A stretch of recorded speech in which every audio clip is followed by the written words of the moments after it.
I am feeling pretty good right now. My neck was feeling really weird yesterday, especially later in the day, and I had been stretching. I stretched quite a bit. I stretched just my neck quite a bit every day, mostly on the same side. And I'm really afraid to move it too much right now. I'm not stretching it. I'm not worried out, which I don't know if that's helping me or hurting me or what. But when I'm feeling really good, and I'm really afraid to do too much, but I want to do a lot. So it's really weird because I get this urge to go do stuff, especially physically. And, I would love to just feel like this forever, even just mentally, just the clear thinking, the clear perceiving. It's nice. It's hard to appreciate until you don't have it. Like listening to loud music, the same type of thing. And so I'm afraid of messing it up. But I've been stretching a long time every day, so hours every day. Just my neck. I've been stretching my arms and legs a little bit too, just because you're kind of in a stretching mood once you've been stretching so much. But really, my neck is what I've been focused on. And last night, I just it didn't feel quite right. I couldn't get it. I stayed up fairly late, and just still wasn't feeling well. Wasn't feeling good. It wasn't like my head was feeling horrible. It just my neck felt wrong. And I went to sleep. I got a decent night's rest. I woke up to teach classes this morning, and I leaned my neck to the left. I didn't even apply. I didn't try really hard to lean my neck to the left. I just went to lean it to the left, and it cracked. It was crazy. Like it felt like every vertebrae in my cervical and thoracic spine cracked, and then I felt great. So it's very weird. But when things in my spine are lined up correctly, when the things in my spine are in the correct place, then it's fine. But when they're a little off, when something in your spine is like a millimeter off and it's affecting your brain stem or your spinal cord, stuff is messed up. My hormones are messed up, my mind's messed up, my body's messed up, causes a bunch of pain, perception is messed up. Like everything is messed up when you're just like a millimeter or two is just a little off. And then when it's on, it's like, oh, like so amazing. And it happens like once every few months at the most, right? I went over a year, a long ways over a year without it ever happening, probably like 18 months. So this is really my second time that's happened. It happened one time for like 2 hours after a chiropractic adjustment, where it's just like I have no headache and I feel good, and I feel like I did before I got sick in Africa. And so this is the second time it's ever happened. Two times I've felt really good in the last 2 years. So, and the last time was for 2 hours. So I don't know how long this one's gonna last, which is kind of crazy. But I feel even just moving a little bit, I feel this side of my neck wants to tighten up again. This right side of my neck, and so it's so crazy because bad stuff is coming. It's so ominous, and I don't know when this is gonna occur again. Right? It's probably not gonna be tomorrow. It's probably gonna go away in the next few hours. It's hard to say. I'll try to make it last as long as I can. It probably isn't going to occur in the next few weeks. It might occur again in the next few months, or it might never occur. so, so you have to appreciate it while it's here. But it's so crazy. Uh, Frustrating. Well, in other stuff. So that's crazy. I'm amazed by kids, anyways. My students, the way they learn, the way they perceive things, and cousins I saw yesterday, second cousins, whatever they are. Uh, Amazing the way they're absorbing information and knowledge and processing it.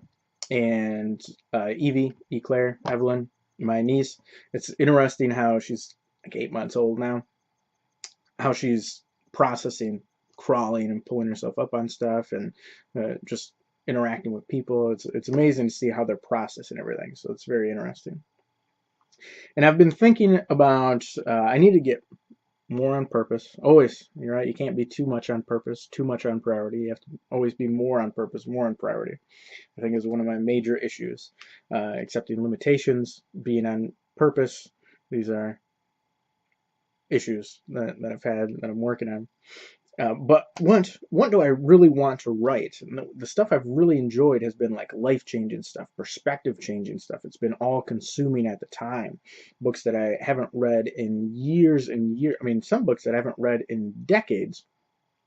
And I still think about them on a weekly basis. I think about Candide. I haven't read Candide since I was a kid. And I think about Candide probably on a weekly basis. The Picture of Dorian Gray is like that too, but I don't particularly want to study The Picture of Dorian Gray.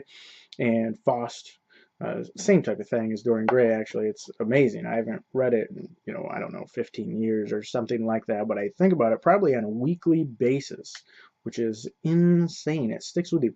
And it's all consuming at the time, and then it's really unforgettable. And I think that unforgettable aspect is really actually what I appreciate and what I would like to see in my work. So I have a long ways to go until then.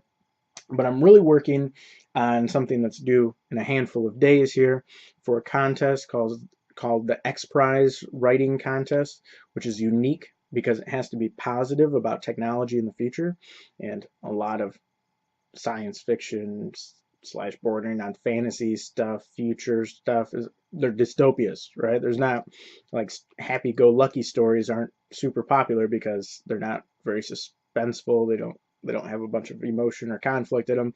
It's just different writing positive stories. So I have a really unique, interesting idea. There's certain parameters around it, and I have like I think I have 3 or 4 posts about it now. So I'll have more as I'm developing the general idea, and then I start narrowing it down and start actually writing the story. I'm doing a post every step of the way, which is, I think, super interesting. It's what I would like to see from my favorite authors. It's like, some of them publish stuff where, all right, I wrote this and this is how I revised it and this is how it came out. But I would like to see that more, just like the entire thing, like where the idea came from, how it develops. And you get little snippets of that. C.S. Lewis wrote like 2 pages, a page and a half or something, on how he came up with the Narnia book ideas. And then he kept a bunch of it a secret. Stephen King is kind of the same thing. Like George R.R. Martin does some interviews on it, but it's not a ton. I would like to see more. I would like to see more. And I think a lot of people would, or at least some people. So that's what I'm doing. And then I am working on / need to develop my Patreon account. And that, I think, could be the way to fund this whole thing, because I'm getting some money off the articles. I've done 3 or 4 that have been over $100 over the last few months. I think 4. So that's not very much money.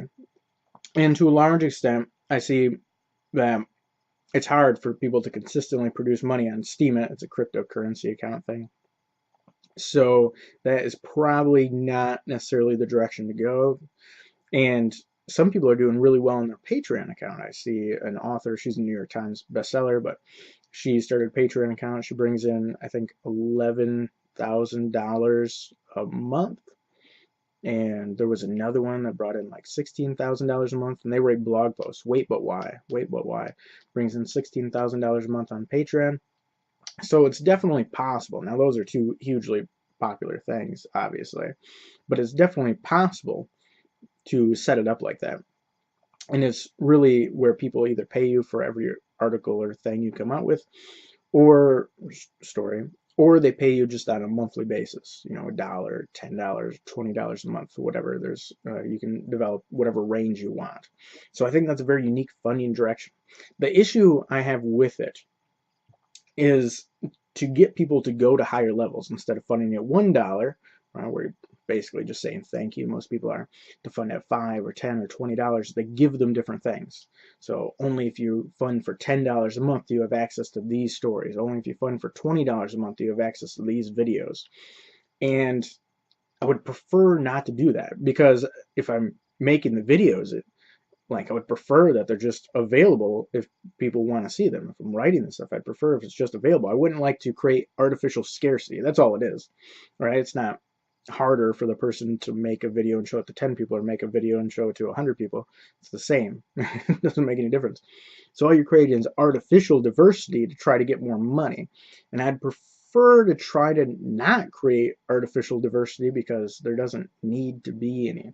So we'll see how that works out. It might just kind of be like fantasy land, because a lot of times for people to buy stuff, they need scarcity. Was I saying diversity or scarcity? Anyway, scarcity, artificial scarcity. So we'll see how that works out. But idealistically, I would prefer not to create artificial scarcity. The world doesn't need more scarcity. And then I conducted a poll on Facebook. I might have mentioned this before. And the top 2 responses, the number one reason people read fiction is to escape the stress in their life, which makes a lot of sense. Number 2, a little ways behind, but not too far behind. I think the votes were originally, well, last time I checked, like 44 for reading fiction to escape the stress in their life, and like 36 for gaining a new perspective on life. So I'm going to call these the escapist and the perspectivist, which perspectivist could mean something slightly different in philosophy, having to do with Nietzsche's philosophy of perspectivism, but I think it works better in aesthetics anyways. And I don't really care for the escapist stuff. I've read some of it, but in general, I don't like it. And when I read it, I don't like it to be intense, like James Patterson style. It's like suspense, or Dan Brown, right? You're just reading it mostly for the escape from whatever stress you have in your life. And it's really intense suspense stuff, and I don't like it. And both those writers, I feel like the writing is pretty fluffy anyways. Obviously, a lot of people do like it, but I like the perspectivist stuff where you're reading it to gain an entirely new perspective on life, like it's changing something about you as a person. So that's what I'm aspiring to write. That is hard to write.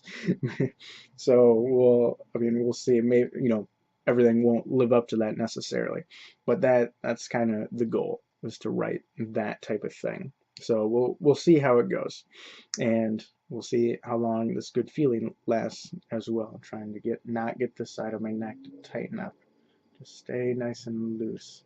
And I mean, we'll see. I'm getting a little optimistic, probably a little too optimistic about my neck, because I've been having some success with it and some self-efficacy. When I stretch, I can do it myself, whereas even with the chiropractor, which has been helping a lot, you have to go to someone else. They have to do it. It's out of your hands. It's out of your control.